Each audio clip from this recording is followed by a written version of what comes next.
Coucou tout le monde, soyez les bienvenus. Je vous propose cette semaine la réalisation de cartes très rapides et très faciles. Pour ça, j'ai utilisé des blocs de papier 15-15. J'avoue que j'en ai une petite collection parce que je suis une addicte. D'ailleurs, j'ai soigné cette addiction. J'ai décidé que je n'en achetais plus. Pourtant, il y en a plein des super jolis. Mais tous ceux que j'ai achetés, je les trouve très beaux aussi. Donc ça sert à rien qu'ils soient en déco dans mon meuble.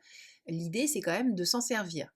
Je vais réaliser 3 cartes en panachant les 3 papiers que j'aurais choisis et comme je veux faire des petites décos comme vous êtes en train de le voir à l'écran pour mettre dessus, bien sûr ces 3 décos vont être mises en couleur dans la même idée en fait pour pouvoir matcher avec les 3 papiers que j'aurais choisis. Je commence avec une grenouille, c'est un tampon 100% tout en colle mais qui faisait partie d'une box, donc il n'est pas disponible à la vente, mais il y en a plein des 100% tout en colle qui sont disponibles, dont un de ceux que j'ai utilisé, à savoir le gnome amoureux. Donc n'hésitez pas à consulter le blog comme d'habitude pour avoir toutes les infos concernant le matériel que j'utilise et qui est disponible. Mais comme vous le savez, moi j'ai tendance à fouiller dans mes tiroirs, donc c'est rarement le cas, mais là c'est le cas. Les gnomes qui sont super chouettes sont disponibles sur la boutique, donc je vous mets le lien dans l'article du blog.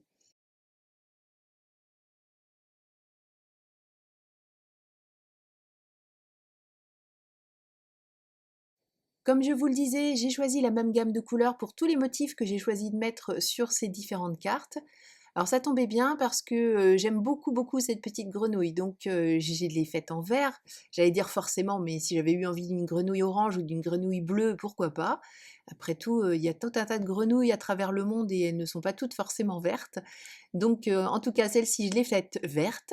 Le petit dinosaure, bah, il s'est retrouvé vert aussi. Et puis Madame Gnome, elle a une robe verte. Donc voilà, tout le monde est habillé, si je peux dire, de la même manière.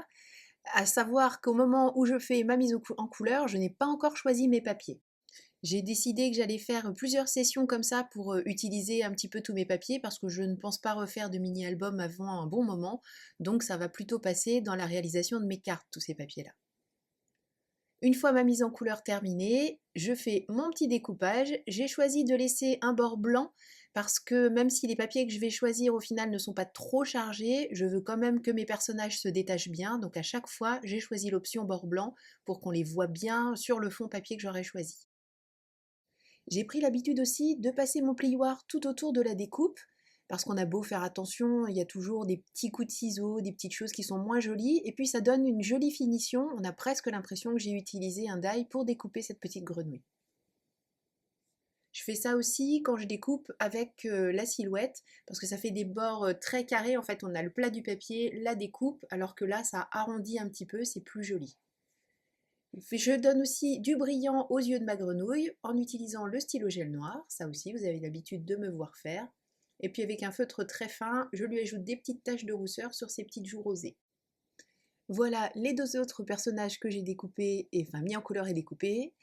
J'ai fait une sélection de plusieurs blocs, je vais choisir des papiers à l'intérieur. Alors comme j'avais mis du rose dans le gnome, qui en a un petit peu sur les joues de la grenouille et dans la bouche des deux autres personnages, je me suis dit que du rose ça pouvait être une bonne idée. Finalement, je suis tombée sur ce corail un peu plus soutenu, je me suis dit: «Ah, c'est peut-être mieux». Et puis, vous allez voir que je vais pas mal changer et au final, ce sera plutôt des tons de vert et de jaune. Là, les chevrons me plaisaient bien, mais je les trouvais un peu trop grands. Enfin voilà, c'est toute une hésitation, une recherche de motifs pas trop présents pour pouvoir, faire en sorte, de bien lire encore, de bien voir, les personnages.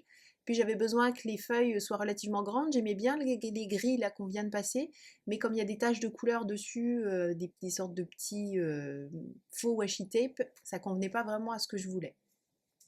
Comme je vous l'ai dit, finalement, exit le rose. J'ai choisi deux tons de vert, j'ai gardé les petits chevrons et j'ai choisi du jaune. Et malheureusement, je ne filmais pas, enfin bon, malheureusement, c'est pas dramatique non plus. J'ai coupé tout ça à 10. Voilà, je vous montre juste que j'ai quand même hésité pas mal, mais qu'au final, je pense que ce sera mieux avec cela. Enfin, en tout cas, voilà, c'est ce que j'ai choisi. Je vous disais donc, j'ai coupé mes panneaux à 10 par 14,35 pour, comme d'habitude, pouvoir avoir, en mattant sur les bases de cartes, un petit bord tout autour. Maintenant, je vais découper ces feuilles en même temps, comme ça je suis sûre d'avoir la même découpe sur les trois et de pouvoir reconstituer facilement le puzzle. Alors je fais ça complètement au hasard, il n'y a pas du tout de prise de mesure, je fais juste attention à ne pas décaler les feuilles. C'est pour ça que je vais relativement doucement, j'essaie de faire en sorte que ce soit assez joli quand même. Et on pourrait bien sûr faire beaucoup plus que 3 découpes, mais là j'ai 3 papiers, 3 découpes. Si j'avais voulu faire 4 découpes, ça aurait été bien d'avoir 4 papiers, et ainsi de suite. Je les décale, donc là je mets la première en dessous, et là je mets les 2 premières en dessous, ce qui fait qu'au fur et à mesure, ça va me faire exactement les 3 combos à chaque fois. Plutôt que de coller directement sur la base de carte, sachant qu'il va falloir que je laisse le fameux petit cadre autour, je découpe des papiers, alors c'est de la récup, hein, ce sont des papiers que je garde, des papiers de brouillon, et je découpe donc mes 3 rectangles de la même dimension que ce que j'avais découpé précédemment, à savoir, donc je rappelle, 10 par 14,35. De cette manière, je vais coller directement mes 3 morceaux à chaque fois, et ensuite je n'aurai plus qu'à placer un seul rectangle sur la base de la carte. Ce sera quand même beaucoup plus facile de bien cibler pour avoir le cadre autour parfaitement régulier. Au début, je me suis dit je vais mettre la colle sur les morceaux de papier, puis finalement c'était plus simple de mettre sur le rectangle et de coller ensuite tous mes petits morceaux. L'idée étant qu'il faut bien de la colle partout, parce qu'il ne faut pas qu'il y ait un petit coin qui se soulève, il faut que ça reste vraiment très plat et bien aligné. Pour les bases de mes cartes, j'ai choisi tout simplement du papier noir. Je vais faire mes bases de cartes en coupant des demi à 4 que je replie en deux. Alors là, comme j'ai choisi de ne faire que 3 cartes, il me reste une base, donc il va falloir que j'en fasse d'autres, hein, on est bien d'accord.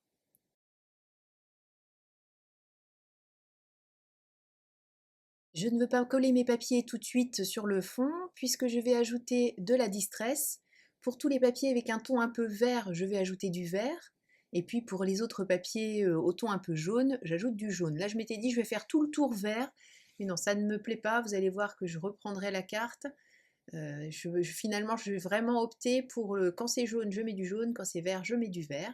C'est assez facile à faire, hein, donc vraiment pas de difficulté. Et c'est quand même beaucoup plus joli. J'aurais pu choisir aussi de mettre de l'encre avant de coller mes papiers.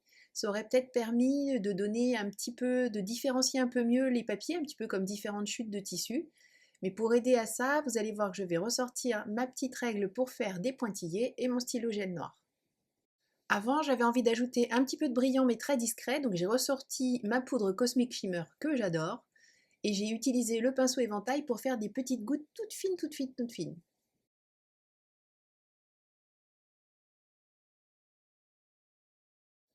Une fois que c'est bien sec, je peux passer à la colle. Donc cette fois-ci, j'ai pris ma colle à pointe fine. Bon, je l'avais laissée un peu ouverte, donc plusieurs fois, il va falloir que je mette une petite aiguille pour déloger le petit morceau de colle qui bouchait le tout. Comme je suis partie de feuille 15-15, forcément j'ai des chutes, et je vais utiliser ces chutes pour mettre les sentiments. Et ces sentiments, je les ai extraits de cette planche de Dadamo numéro 3.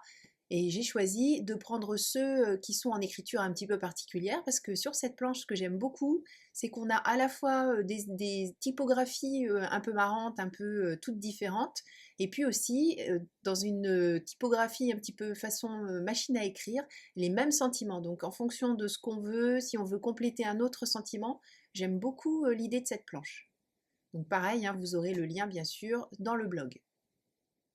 J'ai choisi d'utiliser la Versafine pour une fois. Je voulais que mes sentiments soient bien noirs pour qu'ils ressortent bien sur le papier que j'ai choisi. Donc je dis pour une fois parce que vous me connaissez, je suis du genre... Alors je suis ultra patiente pourtant, mais pour ça je fais régulièrement des bêtises. Je mets les doigts dedans avant que ce soit sec. Mais là pour une fois, j'ai bien travaillé et j'ai laissé sécher correctement. Donc mes sentiments sont beaux, j'ai découpé mes petits papiers. Et bien sûr, avant de les coller, j'ai utilisé les mêmes distress que celles que j'ai prises pour les papiers tout à l'heure pour faire en sorte que le cadre soit joli, parce que sinon la tranche blanche ressort un peu trop et ça fait pas des finitions super chouettes.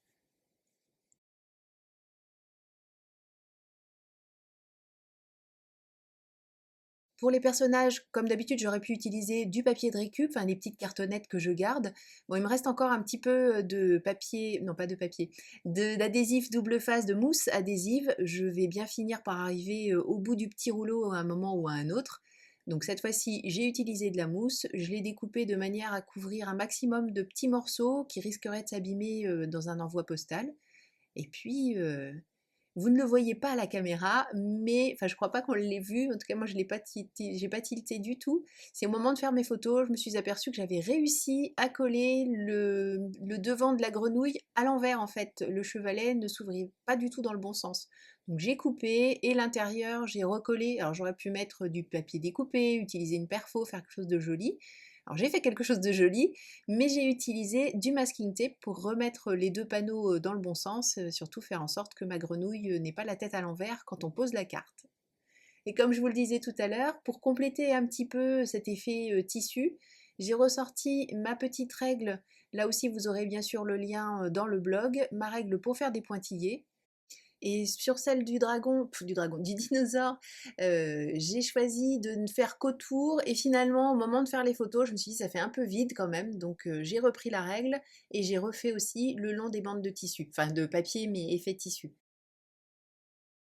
J'ajoute des petites décos. Là aussi, je fouille dans ce que j'ai depuis si longtemps. Alors, pour vous dire, par exemple, ces petites étoiles, je les ai gardées du temps où mes filles avaient eu des Barbies. Alors, ça date de il y a très très très longtemps. Et il y avait une Barbie nuit, en fait, elle était en pyjama, enfin bref. Et il y avait ces petites étoiles qui sont phosphorescentes. Et je les ai gardées, je les ai retrouvées, j'ai trouvé ça trop mignon de retrouver ça dans mes affaires. Et je me suis dit que ben, j'allais utiliser ces petites étoiles. Alors j'essayais de prendre en photo le fait que ça se voit dans le noir. Bon, c'est complètement raté. Donc vous savez ce que c'est quelque chose qui est phosphorescent. Donc croyez-moi sur parole, dans la nuit, on voit les étoiles sur la carte du petit dragon. Ah, je veux absolument que c'est un dragon, du petit dinosaure.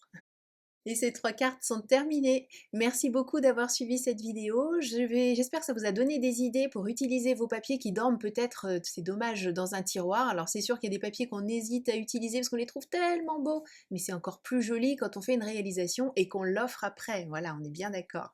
En tout cas, merci beaucoup d'avoir suivi cette vidéo. Je vous souhaite une belle semaine. Je vous retrouve la semaine prochaine pour une nouvelle réalisation et d'ici là, prenez bien soin de vous, créez et partagez. Gros bisous. Bye bye.